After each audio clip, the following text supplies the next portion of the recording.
Why not? I'll jump on the bandwagon and do the vinyl tag.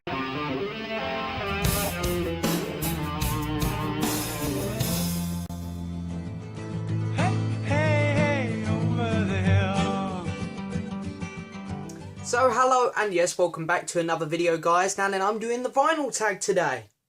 Yeah, it's pretty cool. So the vinyl tag, some of you might not know about it, but I'm sure most of you do by now.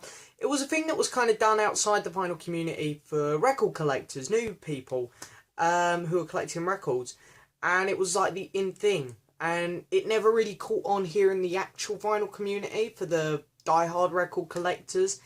And then all of a sudden, it did. The first person I see do it was Dr. Robert. Done a fantastic video on it. And yeah, he did, very cool. Talks about a lot of his childhood records and whatnot. It's very fun. And then I see Haley Brennan do it, which was great as well. And then I see Rock and Roll Soul do it. And then literally yesterday, the day before I filmed this, I'm not going to upload it today. So it'll actually be about 4 or 5 days from now. But yesterday, for me recording it, I see Mr. Mayo do a video on it as well. So I thought, you know what, I'd probably better get on this. I'll give it a go. So anyway, that's what I'm doing. I'm doing the rock and roll. I'm doing the rock and roll. I'm doing the vinyl tag. So here we go. Vinyl tag. The questions are in the description if you guys want to join in and answer some questions and give this video a go. I think it's 21 questions, I think. I've just written them all down on a bit of paper here. I've got all my notes and stuff. And I've got a decent sized stack of records here. So the first question up was actually the one that took me the longest. How many records do you own? I honestly sat here and counted them all for you guys, because that's how much time I have on my hands. No, I'm kidding. I've got a day off, so I thought, why not? And I've actually been, like, wanting to count them for a while, just out of curiosity.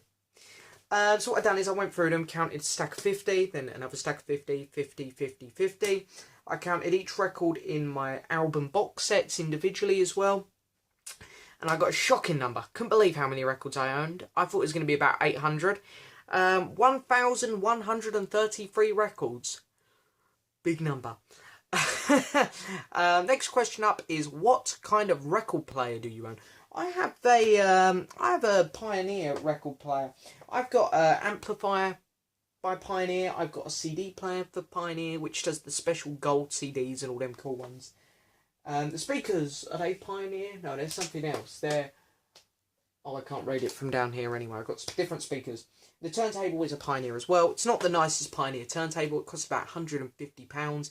It's a PL990. Very good turntable. But I'm sure, you know, while my amplifier, CD player and speakers are perfect, the only thing which could do with a bit of upgrading on my system is the turntable, but it's very good still. It's a brilliant turntable, and it does me fine at the minute.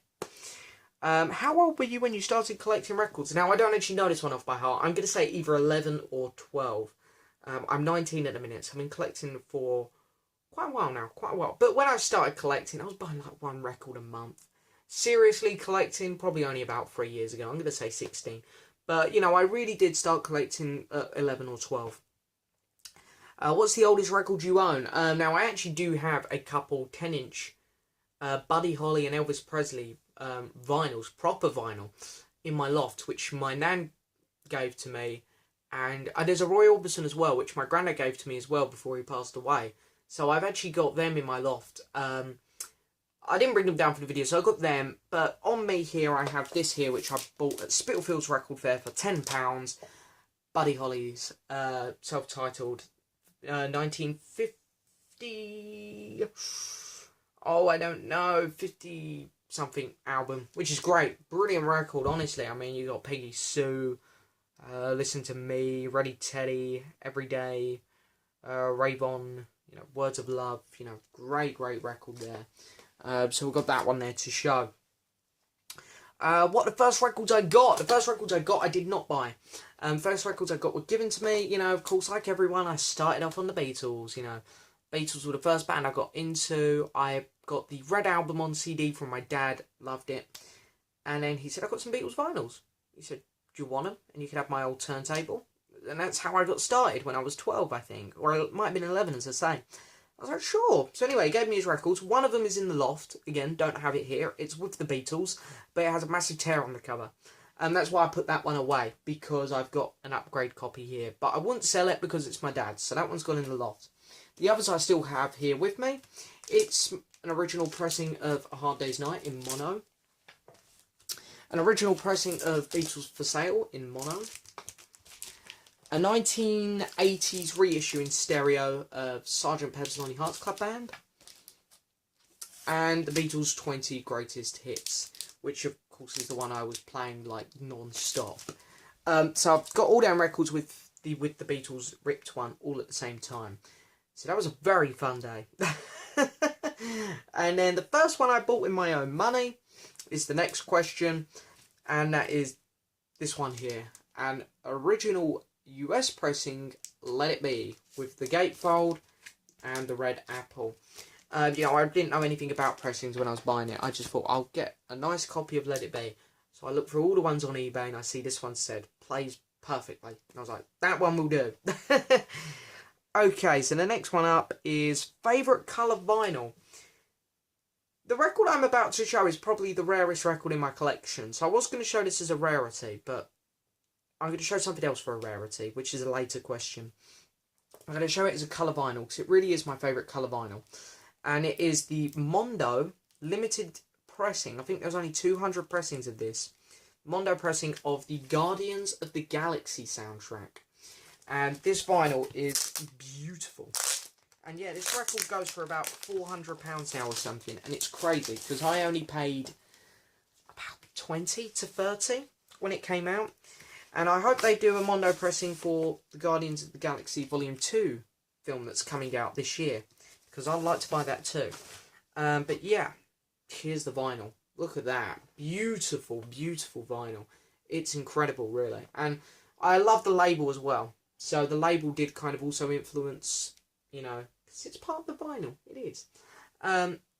You know, that did influence a bit of my choice here. So, but yeah, it's, you know, the music on here is great as well. If you don't own the Guardians of the Galaxy soundtrack, even if you don't like Marvel or the film, I'd say still pick the soundtrack up, because it's great. You've got Hooked on a Feeling, which is fantastic.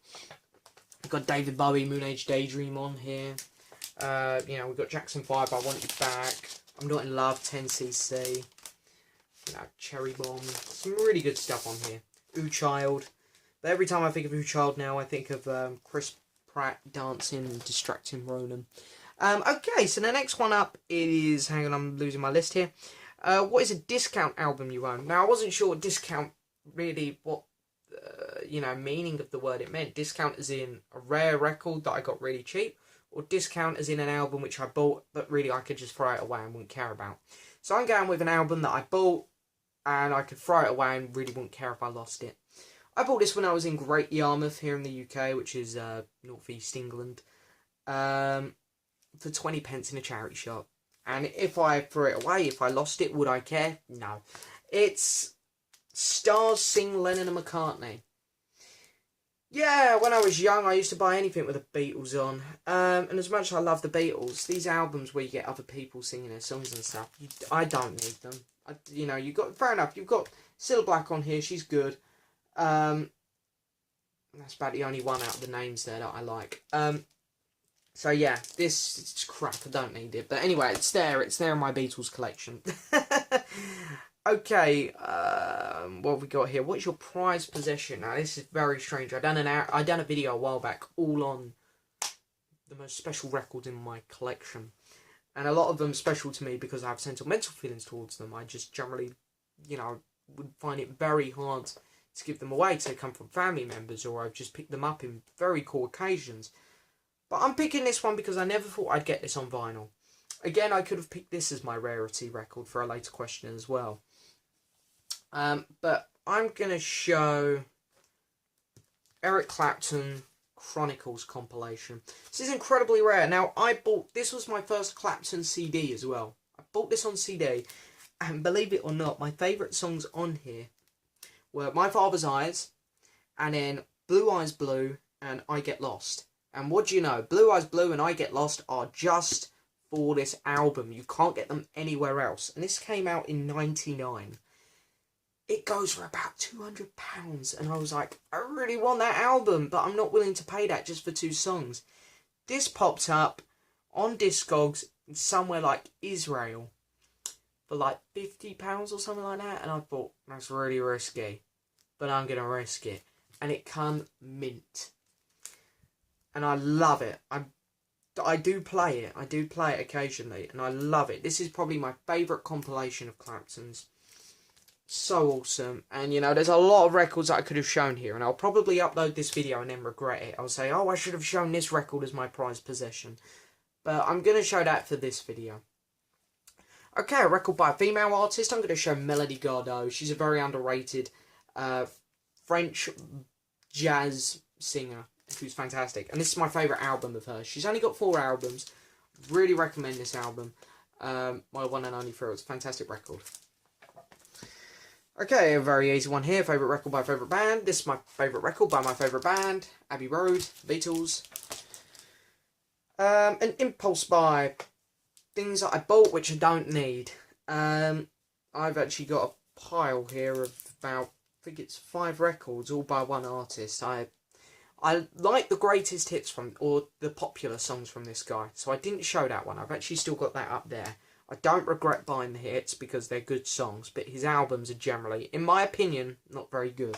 But I bought them because I like Simon and Garfunkel. And that's Art Garfunkel. So there's his first one. Yeah. Great. There's his another one. Lovely. Oh, lovely. Bizarre. And, oh, this is the greatest hits. I did pull the greatest hits out. But I don't regret buying this one. So that one's just there. I don't regret buying that one. Because I don't mind the popular songs by him. But, sorry to people who like him. But, yeah, I don't really need any of them albums. They were definitely impulse buys. Okay. Gifts. Albums. Show an album that I got as a gift. I could show loads. I've got records from everyone, really. I'm a very lucky person. I've got some fantastic friends here in the BC who have sent me stuff. Some of my, you know, day-to-day friends have actually bought me a record. Family, friends and family members have given me records out of their collection. But family members, you know, my grandparents have bought me records and stuff as well. But I'm going to show ones that my mum got me because I have good memories of it. My exams at school, I remember being so stressed out about them. I worked so hard, and I remember the day I got my results. I couldn't believe it. I was the worst at English. I was horrible at it. And I revised so much. I was failing like every paper, and I revised so much to make sure I passed it. When I passed it by 1 mark, I kid you not, I nearly fainted in my kitchen when I opened that envelope. I was in tears. I was a mess. And then I was so lucky because I managed to get A's and B's in pretty much everything else, and I'd done really well. And it meant so much to me that my parents were so proud of me.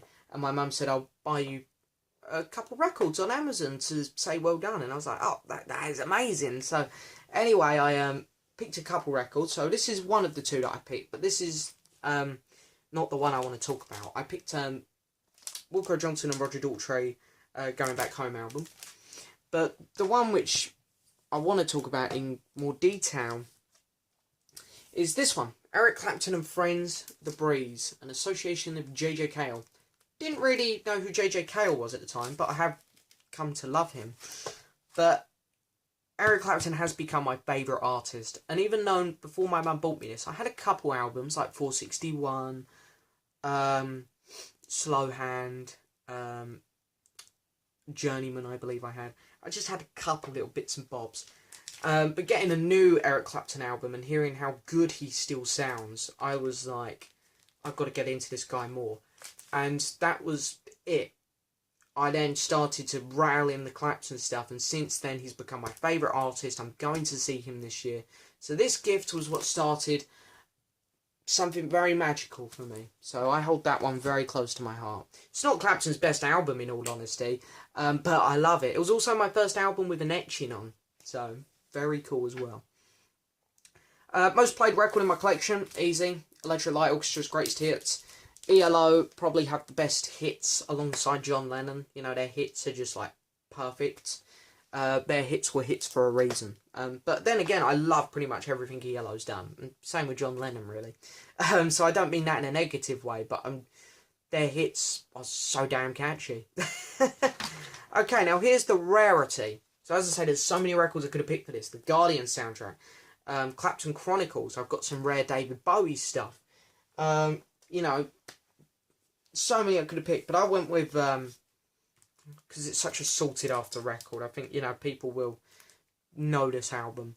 I'm going with Chaos and Creation in the Backyard by Mr. Paul McCartney from 2005. Fantastic record, had to own it. Again, that was a gift as well, actually. That was from my parents again for Christmas, actually. My mum got me that for Christmas. A Rainy Day record. I don't know if that means it has to be a depressing record, but I don't find this album massively depressing, but I don't know, this really suits a rainy day, I think. And it's Solid Air by John Martin.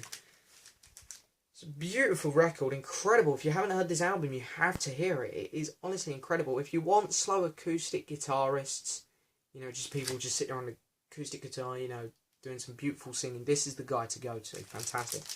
The title track, Solid Air, is fantastic. Over the Hill was great.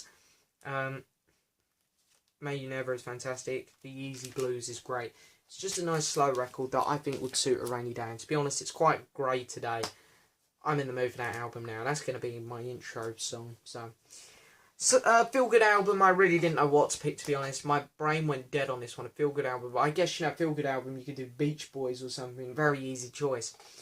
But I went with this one because it's got 5 of my favourite artists on. Very easy choice. You know, I'm just going to say Travelling Wilburys, you know. Love Bob Dylan, love Jeff Lynne, love Todd Petty, love Roy Orbison, love George Harrison. Can't go wrong. Great stuff. Okay, nostalgic record. I'd already decided what my nostalgic record was about a week ago when I decided to make this video. And then I see actually me and Mr. Mayo done something very similar in his video. He picked a soundtrack from his childhood, Planet of the Apes. Now I'm going to do the same. You guys know what's coming now. I'm doing a soundtrack. Guess what one's coming up? It is Star Wars, but what one? Now, don't roll your eyes and don't shout at the computer screen just yet. Let me explain. I'm picking the Phantom Menace soundtrack. Alright, calm down. I know this isn't the most popular Star Wars film. John Williams revisits a lot of the original material on this album and tweaks it. So you have loads of elements from the original soundtrack here. And then you get some of the prequel stuff. And imagine me, you know, I watched Star Wars since I was born. The day I was born, I was on Star Wars. You know, I've always watched it. And you know what, you know, little kids are like. They want to see flashy lights more. They want to see the lightsaber fights. So when I was a kid, I did prefer the prequels because they were more exciting. They were more energetic. Now, obviously, you know, I will hands down say the originals are per trillion times better. But I do like the prequels. I do like them. So I've grown up with the prequel music a lot more. The song when Darth Maul is fighting Qui-Gon Jinn and Obi-Wan Kenobi, you know, the incredible. This music, John Williams is the best composer for films. There is no argument there. And his work for Star Wars is, again, probably his best. So once again, we have the best films there with the best music. You can't go wrong. Okay, 2 more questions. Show a record store day purchase. This was actually a gift again from my very good friend vinyl collector James. I wouldn't be able to get record store day stuff without him because I'm always working on record store day and there's no record stores near me. And I'm going to show the Idle Race. Really good album actually with Jeff Lynne, and it's a very pretty coloured vinyl, which is very. I'll quickly show you guys. Let's have a look. And comes, and you guys ready? It's very pretty. Ooh, look at that. That's nice. I told you it's pretty. So yeah, that was very, very cool record. And then we'll put it away. And yeah, I really like this. I'd probably say it was better than the Move stuff. But hey ho, I know some people really like the Moves, so because it's got the Roy Wood stuff on it. And the last question up, a recent purchase. Recently, I've been really getting into Johnny Cash's last 6 albums, the American albums. And this is my favourite one of the American albums. I had to buy it, and it is A Man Comes Around? The Man Comes Around. Johnny Cash. Great. honestly great. Last album he released just before he died, literally come out about 2 months before he died, has the 9 Inch Nails cover song Hurt on here, which is incredible. He also covers some other great stuff, Bridge Over Troubled Waters, and as you guys know, I prefer it to the original. He covers the Beatles. I think it's I Feel Fine. Where is it? No, In My Life. You know, just great. The title track, The Man Comes Around, is great as well. You know, Give My Love to Rose is another great track on here. All round, just fantastic album. Yeah, really been into him lately. But anyway, there is the vinyl tag for my channel. I've got involved, I've done it. And it was a lot of fun, I must admit. It took a lot of preparation though. Counting them records was not easy. But anyway, that is it for this video, guys. I hope you've enjoyed it. Please hit the subscribe button, like the video, leave a message, and see you guys next time for another video.